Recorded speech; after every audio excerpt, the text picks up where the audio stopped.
অষ্টম শ্রেণী তৃতীয় অধ্যায়ের 21 নম্বর প্রশ্নটা আমরা দেখি। একটি আয়তাকার একটি ক্ষেত্রের দৈর্ঘ্য প্রস্থের 1.5 গুণ, তার প্রতি বর্গ মিটার 1 টাকা 90 পয়সা ধরে ঘাস লাগাতে 10,260 টাকা ব্যয় হয়।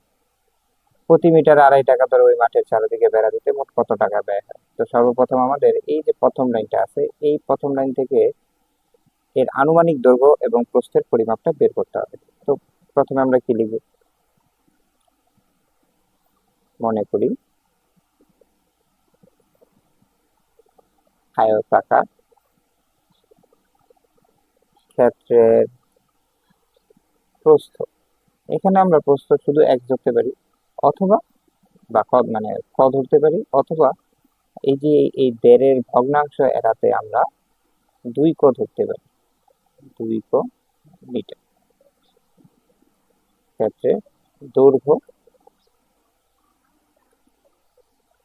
তাহলে 2 ক আর 1.5 গুণ, তারা বলছে গুণ 1.5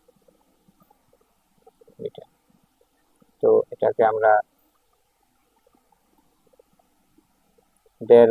1.5 কে ভগ্নাংশে নিলে হয় উপরে 15, নিচে 10, 5 দিয়ে কাটাকাটি যায়, 2 2 কাটা হলো 3 ক মিটার। তাহলে এখানে আমরা দৈর্ঘ্য পেলাম আর প্রস্থ পেলাম। তো দৈর্ঘ্য এবং প্রস্থ পেলে কি বের করা যায়? ক্ষেত্রফল। ক্ষেত্রফল তাহলে কি?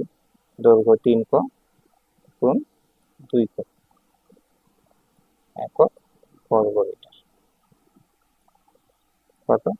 6 ক স্কয়ার বর্গ মিটার। তো আনুমানিক ক্ষেত্রফল আমরা পেয়ে গেলাম। এবার আসি পরের লাইনটা। প্রতি বর্গ মিটার 1 টাকা 90 পয়সা দরে ঘাস লাগাতে 10,260 টাকা ব্যয় হয়। প্রতি বর্গ মিটারে তার খরচ হচ্ছে এই টাকা।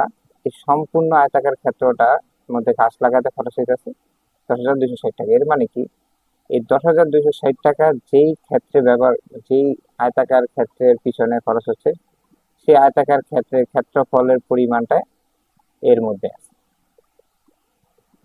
অর্থাৎ এই যে ক্ষেত্রফলটা, এই ক্ষেত্রফলটা পুরাটাকে ঘাস দিয়ে লাগাতে 10,260 টাকা খরচ হয়। আমরা অঙ্কের দিকে যাই। অর্থাৎ কি বললো, 1 টাকা 90 পয়সা ব্যয় হয় প্রতি বর্গ মিটারে, মানে 1 বর্গ মিটারে। তাহলে 1 টাকা ব্যয় হয়, মোট কত টাকা ব্যয় হয়? 10,260 টাকা।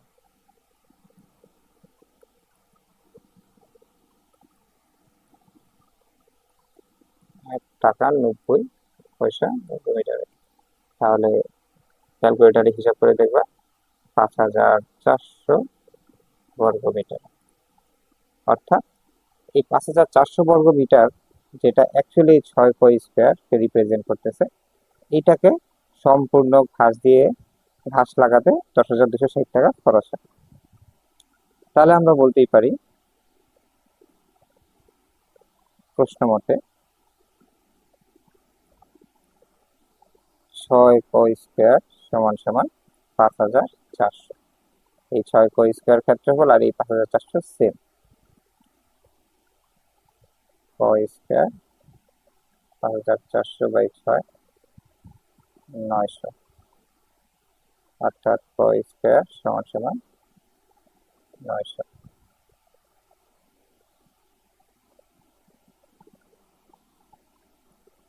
অথবা ক সমান সমান √900, অথবা ক সমান সমান 30। এখানে √এর পরে প্লাস মাইনাস 30 হওয়ার কথা, কিন্তু এটা নিয়ে একটা ক্লিয়ারলি একটা ধারণা, যেটা হলো দৈর্ঘ্য প্রস্থ কখনো ঋণাত্মক হতে পারে না, যার কারণে আমরা নেগেটিভ মানটা নেই। তাহলে সুতরাং এই আয়তাকার ক্ষেত্রে দৈর্ঘ্য কি হবে? কয়ের মান যেহেতু আমরা পাইছি, তাহলে 2 গুণ 30 মিটার। 60 মিটার। সুতরাং আয়তাকার ক্ষেত্রে প্রস্থ হবে, সরি, এখানে প্রস্থ,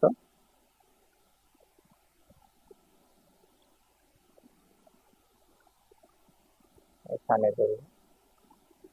দৈর্ঘ্য হবে কি তাহলে 3 ক যেহেতু, 3 × 30 কত, 90 মিটার। এখন যদি আমরা দেখি দৈর্ঘ্য এবং প্রস্থ পেলাম, দৈর্ঘ্য এবং প্রস্থ পেলে এখানে পরের সবার লাস্ট অপশনটা কি বলছে, প্রতি মিটারে 2.5 টাকা ধরে ওই মাঠের চারদিকে। অর্থাৎ যদি এই আয়তাকার মাঠ এইটা হয়, তাহলে দৈর্ঘ্য হলো 90, প্রস্থ হলো 60। সে বলতেছে এই পুরা এরিয়াটা, এই বাউন্ডারিতে এই আয়তাকার ক্ষেত্রের চারদিকে একটা বেড়া দিবে। তাহলে সে কি পরিমাণ বেড়া দিতে হবে, তার প্রথমে 90 মিটার বেড়া দিতে হবে, তারপর আবার এই 60 মিটার বেড়া দিতে হবে, তারপর আবার এই 90 মিটার বেড়া দিতে হবে, তারপর আবার এই 60 মিটার বেড়া দিতে হবে, এইভাবে চারদিকে বেড়া দিতে হবে। তো অ্যাকচুয়ালি সে কি পরিমাণ বেড়া দিল, সে একটা আয়তাকার ক্ষেত্রের পরিসীমা পরিমাণ বেড়া দিল। তো আমরা এর পরিসীমা বের করি। সুতরাং আয়তাকার আয়তাকার ক্ষেত্রের পরিসীমা,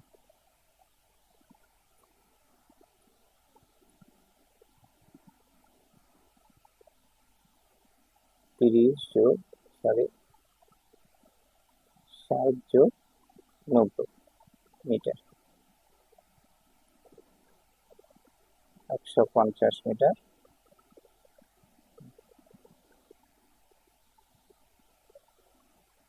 300 মিটার। তো পরিসীমা পেয়ে গেলাম। তাহলে এই বেড়াটা তার পরিসীমা পরিমাণ অংশে তার চারদিকে এই বেড়ার পিছনে খরচ হবে। অর্থাৎ তাহলে আমরা লিখতে পারি যে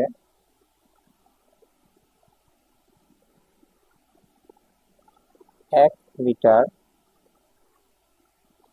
বেড়া দিতে খরচ হয় 2 টাকা 50 পয়সা। সুতরাং 300 মিটার বেড়া দিতে খরচ হবে কত, 2 টাকা 50 গুণ 300, সিম্পল, অর্থাৎ 750 টাকা। তো মোট বেড়া দিতে মোট ব্যয় হয়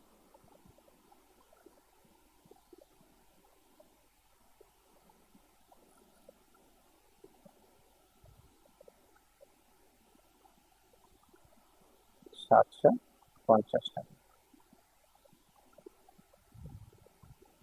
এটাই। Thank you. 22 নম্বর অঙ্কটা আমরা দেখি। একটি ঘরের মেঝে কার্পেট দিয়ে ঢাকতে মোট 7,200 টাকা খরচ হয়। ঘরটির প্রস্থ 3 মিটার কম হলে 576 টাকা খরচ হতো। ঘরটির প্রস্থ কত? তাহলে কি কি কি পেলাম? কার্পেট দিয়ে ঢাকতে খরচ হয় 7,200, প্রস্থ 3 মিটার কম হলে 576 টাকা খরচ কম হতো। তাহলে আমরা লিখতে পারি যে 576 টাকা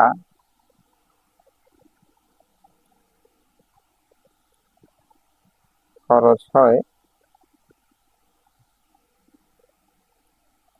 3 মিটার প্রস্থের জন্য। কি বলছে? প্রস্থ 3 মিটার কমলে 576 টাকা কম হতো। তাহলে 576 টাকা খরচ হয় 3 মিটার প্রস্থের জন্য। তাহলে 1 টাকা খরচ হয় 576 মিটার প্রস্থের জন্য। মোট কত? 7,200 টাকা খরচ হয়।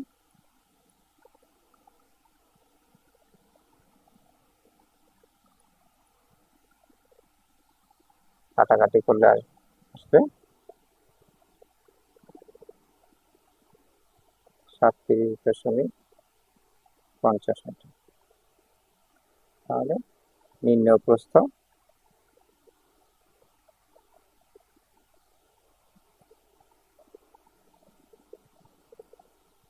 30.50 মিটার। এটাই উত্তর।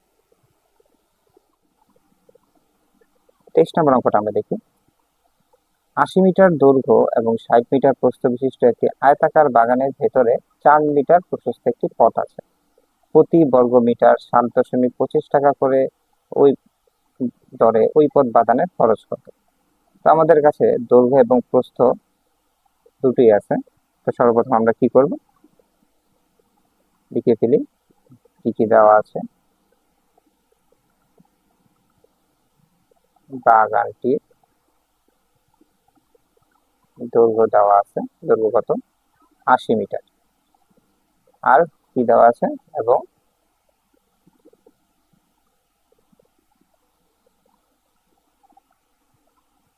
বাগানটির প্রস্থ কত? 60 মিটার। তাহলে যদি দৈর্ঘ্য প্রস্থ দেওয়া থাকে আমরা এটা থেকে ক্ষেত্রফল বের করতে পারি। কি হবে? 80 গুণ 60 বর্গ মিটার, 4800 বর্গ মিটার। তো আমরা সম্পূর্ণ বাগানটা যদি ধরি, এইটা বাগান 80 আর 60, তাহলে এই সম্পূর্ণ বাগানটা ক্ষেত্রফল আমরা পেয়ে গেলাম 4800 বর্গ মিটার। এরপরের লাইনটা কি? বাগানের ভেতর 4 মিটার প্রশস্ত একটি পথ আছে। অর্থাৎ এই বাগানের ভিতর এই 4 মিটার, ধরো এটা 4 মিটার পর্যন্ত আসছে, প্রশস্ত একটি পথ আছে। অর্থাৎ এইটা 4 মিটার, এই পাশেও 4 মিটার দূরত্ব, এই পাশেও 4 মিটার দূরত্ব, এই পাশেও 4 মিটার দূরত্ব, 4 মিটার প্রশস্ত একটি পথ আছে। তাহলে এখন বাগানের ভিতরে, এই রাস্তা বাদে বাগানের ভিতরের অংশের দৈর্ঘ্যটা আমরা বের করি। তাহলে কি লিখব? পথ বাদে বাগানের দৈর্ঘ্য। পথ বাদে বাগানের দৈর্ঘ্য কি? সম্পূর্ণ বাগানের দৈর্ঘ্য কত ছিল? 80। 80 থেকে এই ধরো সম্পূর্ণ বাগানের দৈর্ঘ্য ছিল 80, সে এই পাশে 4 বাদ দিছে, এই পাশে 4 বাদ দিছে, তাহলে কি এই 4 দুইটা 4 বাদ দিয়ে এই এতটুকু এখন বর্তমানে দৈর্ঘ্য আছে, পথ বাদের দৈর্ঘ্য। তাহলে কি দুইটা 4 বাদ দিতে হবে, দুই পাশে দুইটা 4 রাস্তার জন্য ছেড়ে দিলাম এটা। তাহলে নতুন দৈর্ঘ্য কত আসলো? 80 মাইনাস 8, 72 মিটার। সিমিলারলি পথ বাদে বাগানের প্রস্থ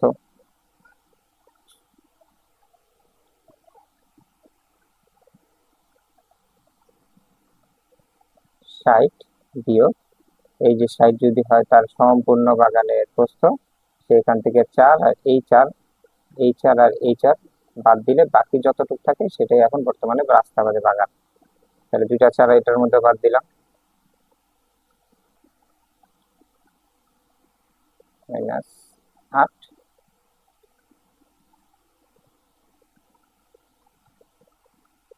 52 মিটার। তো এখন পথ বাদে বাগানের দৈর্ঘ্য প্রস্থ যদি পেয়ে থাকি, তাহলে পথ বাদে বাগানের ক্ষেত্রফল আমরা বের করে ফেলি। কত? 72 গুণ 52 বর্গ মিটার। 72 গুণ 52 কত আসবে? 3744 বর্গ মিটার। এখন আমরা একটু খেয়াল করি, এই যে প্রথমে একটা ক্ষেত্রফল পেয়েছি, আরেকটা এখন পেলাম। প্রথম ক্ষেত্রফলটা এই যে সম্পূর্ণ বাগানের ক্ষেত্রফল রাস্তার সঙ্গে।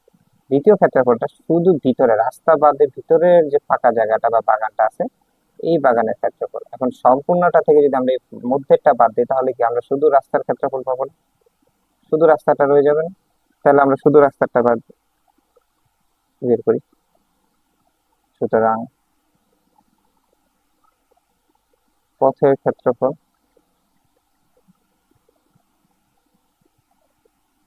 কত হবে তাহলে? 4800 মাইনাস 3744 বর্গমিটার বিয়োগফল 1056 বর্গ মিটার। এখন অঙ্কের দ্বিতীয় পার্টটা কি? প্রতি বর্গ মিটার 7 টাকা 25 পয়সা দরে ওই খরচে বাঁধানোর জন্য, তাহলে সম্পূর্ণটা বাঁধাইতে কি পরিমাণ খরচ? তাহলে কি লিখবো যে 1 বর্গ মিটার পথ বাঁধতে খরচ হয় কত? 7.25 টাকা। তাহলে মোটমাট কত আছে? সুতরাং 1056 বর্গমিটার পথ বাঁধতে খরচ হয় কত? 7.25 গুণ 1056 সমান সমান 7656 টাকা।